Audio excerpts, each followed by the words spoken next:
Good morning. Aray ko. Nagpaluto si Aya ng pansit canton. Ano, ayan, mahal kasi kahapon nagpa-vaccine ka, di ba, kagabi? Anong oras ka nagpa-vaccine? 8:30? Oo. No? And first dosage mo ng vaccine yun, di ba? Ano yung vaccine mo? Pfizer. No? Yes. Pfizer. So, ayun nga, ngayong araw na to, iano natin yung pakiramdam mo. After 12 hours, 12 hours. 12 hours na. Mga mag-12 hours na.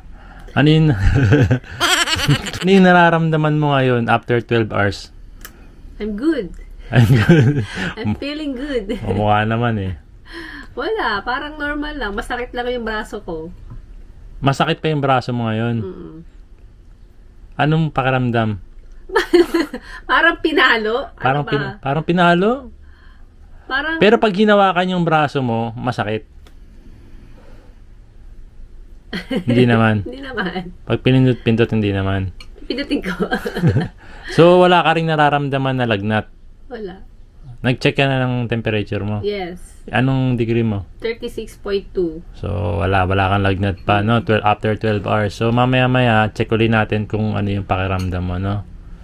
Ayan. So, i-observe lang natin yung kalagayan ni Aya within 24 hours. No? Sige, almusal muna kami. Tapos yung ating all-time favorite na fried chicken. Yan yung binibenta natin dito sa J Pinoy Vlogs.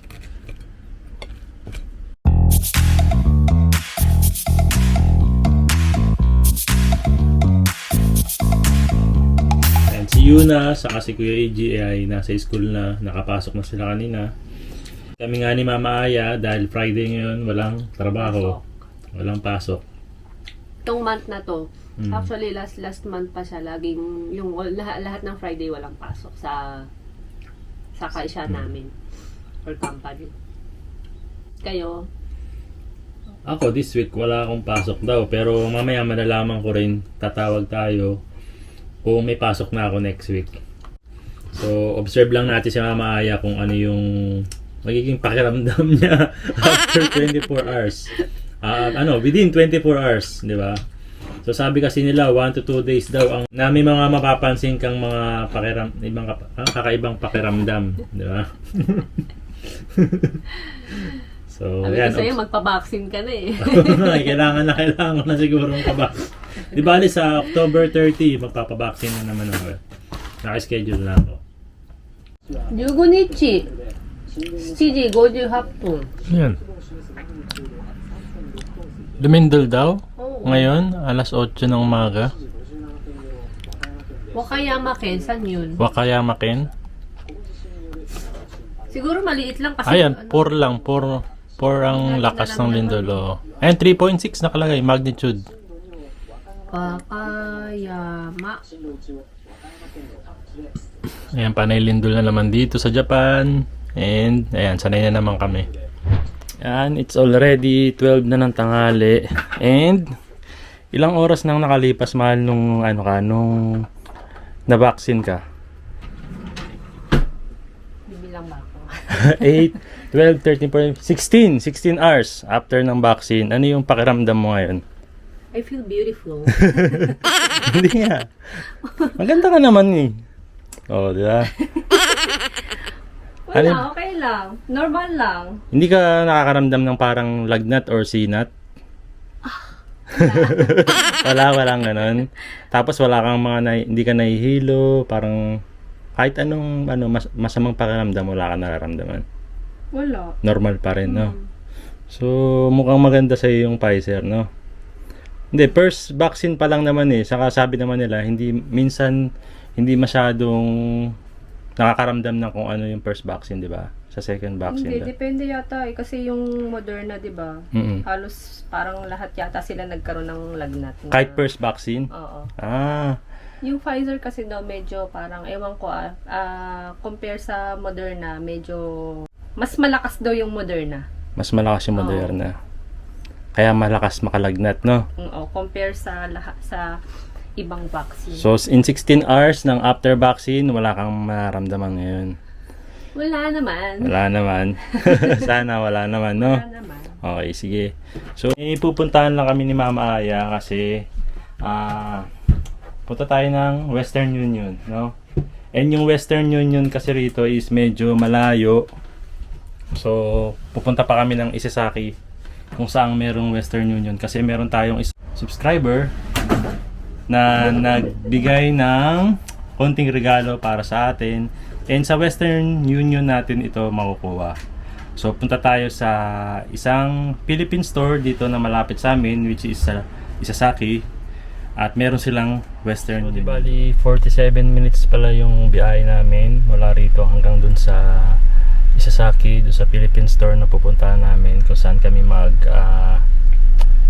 mag-receive ng isang regalo from our subscriber na nagbigay sa atin. And ngayon pa lang nagpapasalamat na kami kay Sir Ricardo.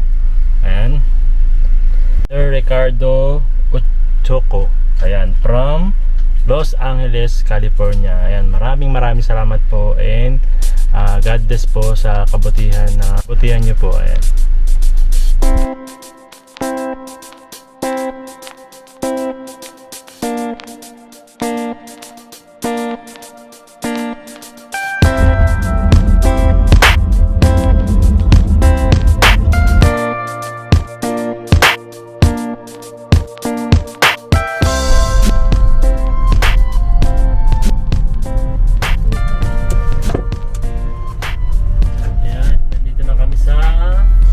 Isesaki sa Little Divisoria.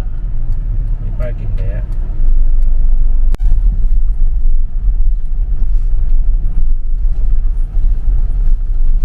Kasi meron tayong mga kababayan na umorder ng chicken na taga Isesaki, and dito ko sila imimit na rin. Yan. 4-4. Oh, 4-4. Mahal pa ng 600. 50 minutes pala biyahe, kaya medyo nalit, kala ko 30 minutes lang. Nakita ko sa isang vlog nyo, tapos sabi ko, syempre, tapit ako ng Jollibee talaga yung Aji. Sabi ko, matry nga yung ano nila. Tapos, Ang sarap po, sobrang sarap, kaya laging yan po yung kinakain namin talaga. 600 sukli ni Ma'am. Ayan, thank you po. Salamat po, ingat po. Kababayan natin na umorder ng chicken. Taga-Isesaki ka rin? Taga-Isesaki ka rin? Ayun. Umorder kasi siya ng chicken. Taga saan ka sa Pilipinas? Sa Laguna po. Laguna? O sige, batiin mo na rin yung mga kamag-anak mo doon. Huwag na? Sige. Ayun, sige, bigyan lang natin yung ano niya, chicken niya. Ayan, di ba? Puro mano kami. Hindi ko alam kung anong kuhan yun. 4 na packs yung pinorder ni Sir. Yung kuhan nila, yung may... Taga dito ka. Hindi. 8. Ayan. Malayo pa yata. Tama, no? 4, no? 2, 8. Tama, 4. Sukli mo. Baka ma-scam ka. Darius po. Darius, so ayan. From Isesaki. Ikaw.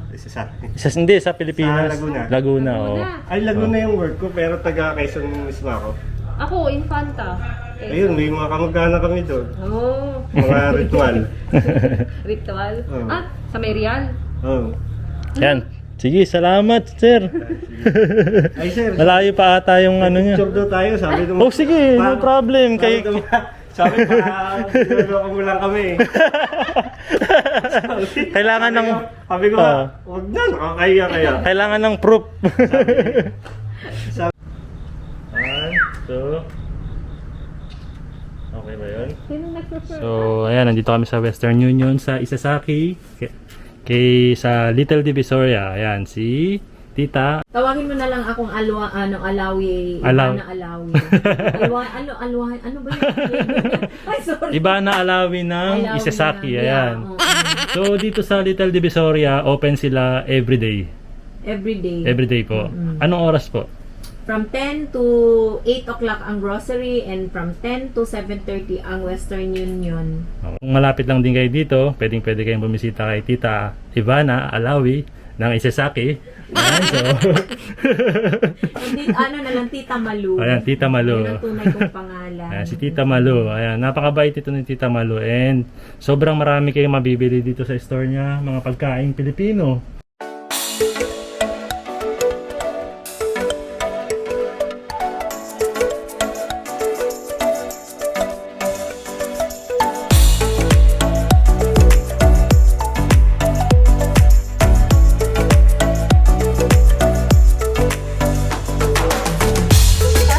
Meron din silang walis pang Baguio. Galing Baguio. Okay. Thank you for coming. Salamat, Tita.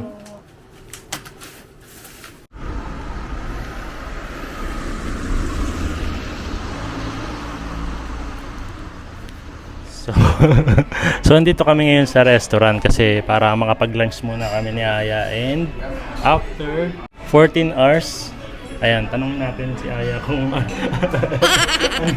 ano na yung nangyari sa pakiramdam niya after the vaccine.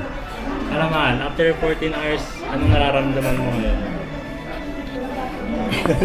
Parang lalo kang pumopogi sa aking paningin. Ano? Lalo ako po isa tanong mo. Parang Turo kang pato ng maraming vaccine. Ano? ayun, medyo mabigat yung, parang medyo bumibigat na yung, May bigat kang naramdaman na. yung braso ko. Pero yung lagnat, wala pa. Wala ka pa Wala. namang na. At saka gutom. Gutom lang. Baka gutom lang yan. Kaya mabigat na yung braso mo. Parang magkakamasin. Ayun, kakain muna kami ni Aya. Baka gutom lang po.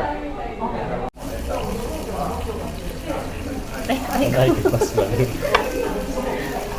Naalog ko yung naturukan sa akin.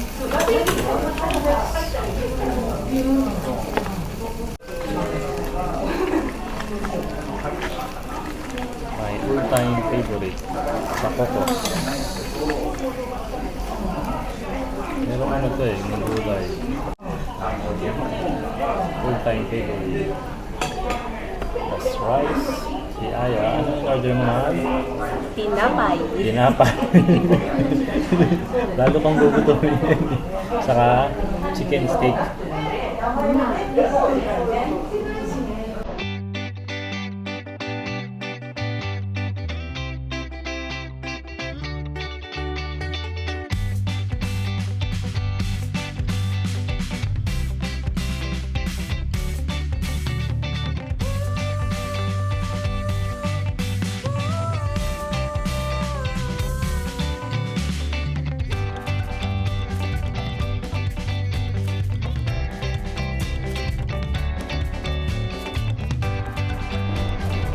Kung nagdadahilan na lang ata ito na mabigat ang kanyang braso. Gutom lang talaga eh. Gusto mo? Ano yan? Dahon. Ano? Kambing? Me.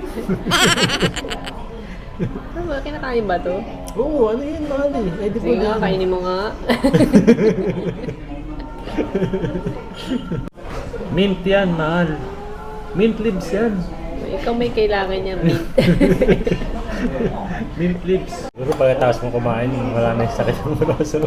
Medyo gumagana yung braso ko. Joke lang eh. Uy, hati tayo dyan. Ha? hati tayo sa macarons. Susubo ko na eh. Oh. Order ka sana, walang macarons. Diba sabi ko sa'yo, lagyan mo Ano macarons. macarons? Macarons? Macarons pa. Ayusin mo muna yung macarons. Gusto ko kasing tikman. Hindi matitira sa akin.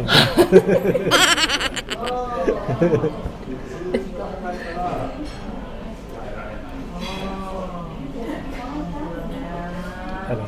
Sarap? Ito?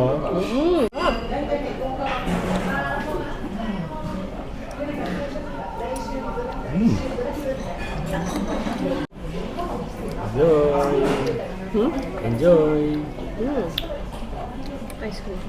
Alright. So, tapos na kami kumain and sobrang busog. Nabusog ka ba, mahal? Yeah. Nawala na siguro yung sakit ng braso mo. So, uwi na muna kami ng bahay at malapit na umuwi ng mga bata. So, balitaan ko uli kayo mamaya pag uwi namin kung ano na yung pakiramdam ni Aya. So, tara. Ayun.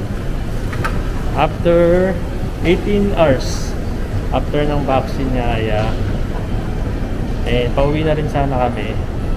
Pero may nararamdaman daw siya ngayon na parang may lagnat. Na hindi pa naman namin alam kung may lagnat talaga, pero parang siguro pagod lang din siguro to tayo. Kaya na pa kami nasa labas. And pag uwi namin, check namin kung ano yung temperature niya. Pero sa ngayon, yung pakiramdam niya matamlay. And baka nagugutom na.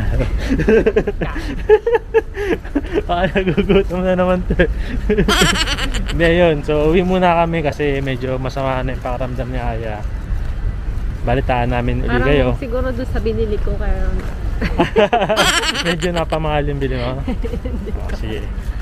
Update natin sila kung ano yung magiging temperature mo mamaya pag uwi. No? Ay, aray.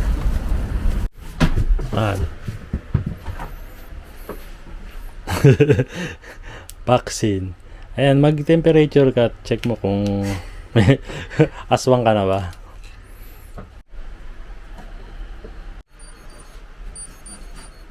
Ano? Ala. 36.9. Baka mainit lang yung kilikili mo. Hindi, pero hindi pa naman to sinat kasi 37 may gitang sinat, diba? Pero medyo so after 19 hours, ayan. Tanda mo, mabigat pa ba yung ano mo, yung Sakit. masakit na? Pero yung lagnat na kaninang nararamdaman mo, meron ka pang nararamdaman? Medyo. Gusto mo Baka ba? naantok lang ako. Naantok ka lang? Oo. O sige, ma-idlip ka na Idlip muna lang ron. ako bago Ah. ako sunduin si Yunachan. Okay, sige. Mamaya, i-update natin ulit sila kung ano na mangyayari after 24 hours ng vaccine mo. Kumusta araw mo, kuya? Kumusta araw mo sa school?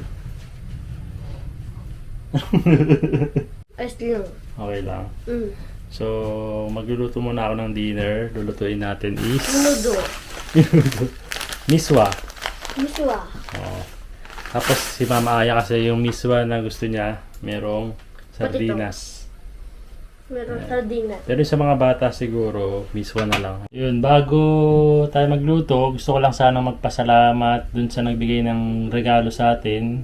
From Los Angeles, California. Ayan, si Sir Ricardo Uychoco. Ayan, nagbigay sa atin ng cash para... Kasi last time nag-message siya sa atin na gusto rin daw niyang magbigay ng konting contribution para sa amin.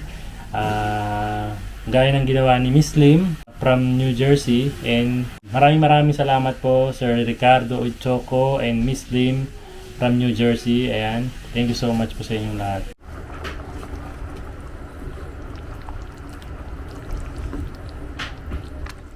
(8:30) na and last update para sa vaccine ni Mama Aya kung ano na yung pakiramdam niya ngayon. Mahal, sa last update natin after 24 hours. Ayan. 24 Kumusta na? hours na pala siya. 24 hours na, oh. Kumusta na yung pakiramdam mo ngayon? Okay lang. Kasi kanina, medyo nakaidlip ako kahit Oo. 30 minutes. Naantok lang pala ako. Taka lang. So ngayon nakatulog ka, medyo gumang pakiramdam mo. Oo. Oo. Pero masakit pa rin yung braso ko. May mabigat pa rin yung pakiramdam. Oo. Parang gano'n. Eh yung lagnat mo. So teka lang, check lang muna natin ulit. Ayan. Paikab pa ako. Antok ka pa. Antok na ako. Ayan, check muna natin. Ayan, okay na. 35.9. Biglang lumamig. Kasi naka-aircon tayo kanina eh. Ayun, so ibig sabihin, parang hindi ka naman sininat o Wala, nilagnat eh, no? So, yun lang siguro ang Tsaka ano sa'yo. hindi, simulat sa pool naman, di ako lag natin, di ba? Sa atin dalawa, ako pa yata yung mas malakas yung resistensya. Hindi ako sakitin. So, parang kinakabahan tuloy ako sa first vaccine ko. Sa October 30 pa naman yun and pinaghahandaan ko na rin. Paano mo Kinakalma ko na yung katawan ko. Kumbaga parang... Ayan. So, yun. So, ibig sabihin, within 24 hours, yan na yung naramdaman mo. At ang bakuna mo is Pfizer, di ba? It's Pfizer. Pfizer. So, yun, kayo, ano ba yung naging experience nyo sa first vaccine nyo? Meron ba kayong naramdaman? And kwento nyo naman sa comment section natin. And ano ba yung vaccine na tinurok sa inyo? So, kwento nyo naman yung story nyo dito sa ating comment section para malaman din natin kung ano yung iba't ibang mga na-experience natin. Diba? Diba? Tsaka dito sa Japan kasi, dalawang klase lang ng vaccine meron, di ba? Moderna and Pfizer. Sa Pilipinas, parang ang dami yata. Oo, meron din silang Pfizer, meron din silang Moderna. Marami. Paano iba. So, yun lang. Sinare lang namin sa inyo. Sinare lang namin sa inyo kung ano yung naging experience si Mama Aya sa kanyang first vaccine. And yun lang. para maging aware din yung iba, di ba? Kung sakaling, Pero sinasabi naman nila, iba't ibang pakiramdam sa bawat tao, sa bawat vaccine, di ba? Sa Pilipinas ba, compare dito sa Japan, mas marami nang nabakunahan kaya sa Pilipinas. So, yun ang hindi lang natin sure. Pero ang Kasi mahalaga medyo ngayon, na-late na tayo no? Oo. Pero ang mahalaga ngayon, nakakapag-vaccine na rin si Mama Aya saka ako sa susunod na linggo, sa October 30. No? So, yun lang. Maraming salamat sa inyo. And mag-ingat kayong lahat. Ayan. Balang araw matatapos din tong problema natin. So, bye!